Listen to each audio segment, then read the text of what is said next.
సాధారణంగా కొంతమంది ఇప్పటికంటే ఈ కమ్యూనిస్టులు రాసిన పుస్తకాలు లేకపోతే వామపక్ష భావజాలికులు తయారు చేసినటువంటి సోషల్ మీడియా పోస్టులను బేస్ చేసుకుని ఇజ్రాయెల్ అనేది ముస్లింలకు వ్యతిరేకం అన్నటువంటిది ప్రొజెక్ట్ చేస్తుంటారు. బట్ యూదులు అసలు బాధితులు అని చెప్పేవాళ్ళు ఉన్నారు. ఇప్పుడు ఈ అంశం మీద మొట్టమొదటిసారి కువైట్ రాయబారి ఏకంగా ఐక్యరాజ్య సమితి వేదికగా చేసినటువంటి ఉపన్యాసం సంచలనం సృష్టిస్తోంది. గల్ఫ్ దేశాలు ఎందుకు ఇజ్రాయెల్‌తో స్నేహంగా ఉంటున్నాయి? ఇరాన్ శత్రుత్వం వహిస్తున్నా సరే, ఏదో ఒకప్పుడు యూదులకు వ్యతిరేకం లేదా యూదులు ముస్లింలకు వ్యతిరేకం అన్నటువంటి దానికి సంబంధించి ఒక సవివరణ ఇచ్చుకొచ్చారు. అధ్యక్ష, నేను వలసవాదులు అనే పదాన్ని విన్నాను. కానీ అసలైన వలసవాదులు ఎవరు? జుడియాలో 1000 సంవత్సరాలు ఒక యూదు రాజ్యం పరిపాలించింది. అరబ్బులమైన మేము ఆ భూమిని ఆక్రమించుకున్నాం. ఈజిప్షియన్లు, ఫోనీషియన్లు, పర్షియన్లు మరియు అమాజిషంలను ఎవరు అరబీకరించారు?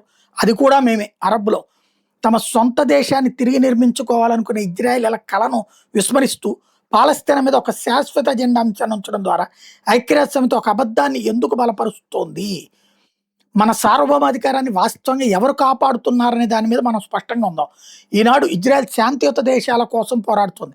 హమాస్ నుండి గాజాకు విముక్తి చేస్తూ మరియు ఇస్లామిక్ రిపబ్లిక్ ఫాసిస్ట్ పాలకుల నుండి ఇరానియన్లను కాపాడుతోంది. ఇబుష్ విషయంలో ఇజ్రాయెల్ చేస్తుంది ఏంటంటే, సొంత జాతిని నరమేధం చేయడానికి వెనకాడని ఇరాన్ పాలకులు అణ్వాయుధాలను సంతరించుకోకుండా ఆపుతోంది. తద్వారా ఇజ్రాయెల్ మానవాళికి గొప్ప సేవ చేస్తుంది. ప్రపంచంలో 57 ఇస్లామిక్ దేశాలు ఉన్నాయి. కానీ యూదు రాజ్యం కేవలం ఒకే ఒకటి, ఇజ్రాయెల్. ఇజ్రాయెల్ నిర్మూలించాలని ద్వేషపూరిత కోరిక నిరంతరం కొనసాగుతున్నప్పటికీ ఇజ్రాయెల్ కేవలం మనుగడ సాగించడమే కాకుండా శక్తివంతంగా రూపుదిద్దుకుంది. నేను అద్భుతాలను నమ్మను, కానీ ఇది ఒక అద్భుతం. అందుకే నేను ఐక్యరాజ్య సమితిని అడుగుతున్నాను, ఇజ్రాయెల్ని పదే పదే ఖండించే ఈ తంతుకు మీరు ఎప్పుడు ముగింపు పలుకుతారు? ఇజ్రాయెల్ని పదే పదే విమర్శించకుండా ఉగ్రవాదాన్ని ఎలా ఓడించాలి, స్వేచ్ఛా సమాజాలను ఎలా కాపాడుకోవాలి మరియు శాంతిని ఎలా సాధించాలనే అంశాల మీద ఇజ్రాయెల్ నుండి నేర్చుకోవాల్సిన సమయం ఇది కాదా అని చెప్పుకొచ్చారు. ఇప్పటిదాకా కొందరు పాలస్తీనా, గాజాలే కాదు ఇజ్రాయెల్ కూడా యూదులు ఆక్రమించుకున్నారు అక్రమంగా అని చెప్పేటటువంటి వాళ్ళు ఇప్పుడు ఒక అరబ్ రాయబారి కుండబద్దలు కొట్టినట్టు చెప్పినటువంటి ఉదంతం ఇది.